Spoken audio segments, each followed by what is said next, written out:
നമസ്കാരം. കഴിഞ്ഞ കുറച്ച് ദിവസങ്ങളായിട്ട് അല്ലു അർജുനുമായിട്ട് ബന്ധപ്പെട്ടിട്ടുള്ള ചില പരാമർശങ്ങളാണ് സോഷ്യൽ മീഡിയയിൽ വലിയ രീതിയിൽ ചർച്ചയായിക്കൊണ്ടിരിക്കുന്നത്. അതായത് അല്ലു അർജുനെ കാണാൻ പോയിട്ടുള്ള ഒരു സ്ത്രീ പറയുന്ന ചില കമന്റുകളാണ് ഇതിന് പ്രധാന കാരണമായിട്ട് ഇപ്പോൾ നിലവിൽ വന്നിട്ടുള്ളതും. അതായത് അല്ലു അർജുനെ കാണണമെങ്കിൽ ഏകദേശം 42ഓളം കർശന നിയമങ്ങൾ പാലിച്ചാൽ മാത്രമേ അല്ലു അർജുനെ നമുക്ക് കാണാൻ സാധിക്കുന്നുള്ളൂ എന്നാണ് ഈ സ്ത്രീ ഒരു അദ്ദേഹത്തിന് കിട്ടിയിട്ടുള്ള ഒരു അഭിമുഖത്തിലൂടെ പുറത്തു പറഞ്ഞിട്ടുണ്ടായിരുന്നത്. അതായത് അല്ലു അർജുനെ കാണണമെങ്കിൽ അദ്ദേഹത്തിന് കൈ കൊടുക്കാൻ പാടില്ല, കണ്ണിലേക്ക് നോക്കി സംസാരിക്കാൻ പാടില്ല എന്നിങ്ങനെയുള്ള ഏകദേശം 42ഓളം നിബന്ധനകളുള്ള ഒരു കരാറ് പഠിച്ചതിന് ശേഷം മാത്രമേ അല്ലു അർജുനായിട്ട് ഒരു കൂടിക്കാഴ്ചയ്ക്ക് മാനേജർമാർ സമ്മതിക്കുകയുള്ളൂ എന്നുള്ള രീതിയിലുള്ള ഈ വാർത്ത സോഷ്യൽ മീഡിയയിൽ വലിയ രീതിയിൽ പ്രചാരത്തിലുണ്ടായിരുന്നു. നമുക്ക് ഇതുമായിട്ട് ബന്ധപ്പെട്ടുള്ള ചില കാര്യങ്ങളൊന്ന് ജസ്റ്റ് പരിശോധിച്ചിട്ട് വരാം. തെലുങ്ക് സൂപ്പർ താരം അല്ലു അർജുനെ കാണാൻ 42 കർശന നിയമങ്ങളുണ്ടെന്ന ആരോപണങ്ങൾ തള്ളി നടന്റെ ഔദ്യോഗിക സംഘം രംഗത്തെത്തി. ഈ വാർത്തകൾ തികച്ചും അടിസ്ഥാനരഹിതമാണെന്നും വ്യാജ പ്രചരണം നടത്തുന്നവർക്കെതിരെ നിയമ നടപടി ആരംഭിച്ചതായും അദ്ദേഹത്തിന്റെ ടീം വ്യക്തമാക്കി.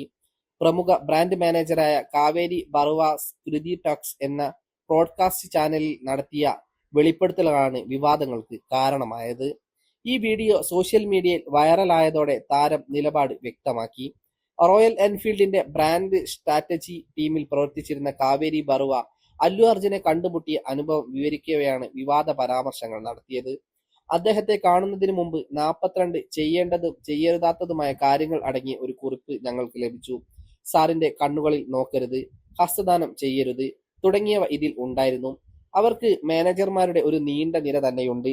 വളരെ കർശനമായ പ്രോട്ടോകോളുകളാണ് അവർ പിന്തുടരുന്നത്. കാവേരി ബറുവ പോഡ്കാസ്റ്റിൽ ഇങ്ങനെയാണ് പറഞ്ഞത്. ഈ വീഡിയോ വൈറലായതോടെ അല്ലു അർജുന്റെ പെരുമാറ്റത്തെക്കുറിച്ചും വലിയ ചർച്ചകൾ സോഷ്യൽ മീഡിയയിൽ നടന്നു. ഔദ്യോഗിക പ്രസ്താവനയിലൂടെ അല്ലു അർജുന്റെ പ്രതിനിധികൾ ഈ ആരോപണത്തെ പൂർണ്ണമായും നിഷേധിച്ചു. അല്ലു അർജുനെ കുറിച്ച് അടുത്തിടെ ഉണ്ടായ പരാമർശങ്ങൾക്കും തികച്ചും അടിസ്ഥാനരഹിതവും അസത്യവുമാണെന്നായിരുന്നു അവരുടെ വാദം. അദ്ദേഹം എപ്പോഴും അന്തസ്സോടെയും ബഹുമാനത്തോടെയും കൂടിയാണ് ആരാധകരോട് പെരുമാറുന്നത്. ഈ വ്യാജ ആരോപണങ്ങളെ തങ്ങൾ ഗൗരവമായി കാണുന്നു. ഇതിന് പിന്നിൽ പ്രവർത്തിച്ചവർക്കെതിരെ ഞങ്ങളുടെ നിയമവിഭാഗം മാനനഷ്ട കേസ് ഫയൽ ചെയ്യുകയാണ്. വസ്തുതാവിരുദ്ധമായ കാര്യങ്ങൾ പ്രചരിപ്പിക്കരുതെന്ന് എല്ലാവരോടും അഭ്യർത്ഥിക്കുന്നു. അല്ലു അർജുന്റെ ടീം ഇങ്ങനെയാണ് കാര്യങ്ങൾ വ്യക്തമാക്കിയത്.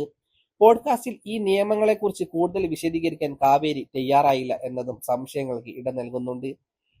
എനിക്കെങ്ങനെ അറിയാം, കൂടുതൽ ഒന്നും ഞാൻ പറയില്ല എന്നായിരുന്നു അവരുടെ മറുപടി. വിവാദത്തിന് പിന്നാലെ കാവേരി തന്റെ ഇൻസ്റ്റാഗ്രാം, ലിങ്ക്ഡ് ഇൻ അക്കൗണ്ടുകൾ നീക്കം ചെയ്തിട്ടുണ്ട്. എങ്കിലും അല്ലു അർജുനെ പോലെയുള്ള ഒരു താരത്തിന് ഇത്രയും കടുപ്പമേറിയ നിയമങ്ങൾ ഉണ്ടോ എന്ന കാര്യത്തിൽ ആരാധകർക്കിടയിൽ ഇപ്പോഴും ചർച്ചകൾ തുടരുകയാണ്. തന്നെ പ്രതിച്ഛായ തകർക്കാൻ ശ്രമിക്കുന്നവർക്കെതിരെ കർശനമായ നിയമ പോരാട്ടത്തിന് തന്നെയാണ് താരം ഒരുങ്ങുന്നത് എന്നാണ് ഇപ്പോൾ നമ്മൾക്ക് ലഭിക്കുന്ന റിപ്പോർട്ടുകൾ.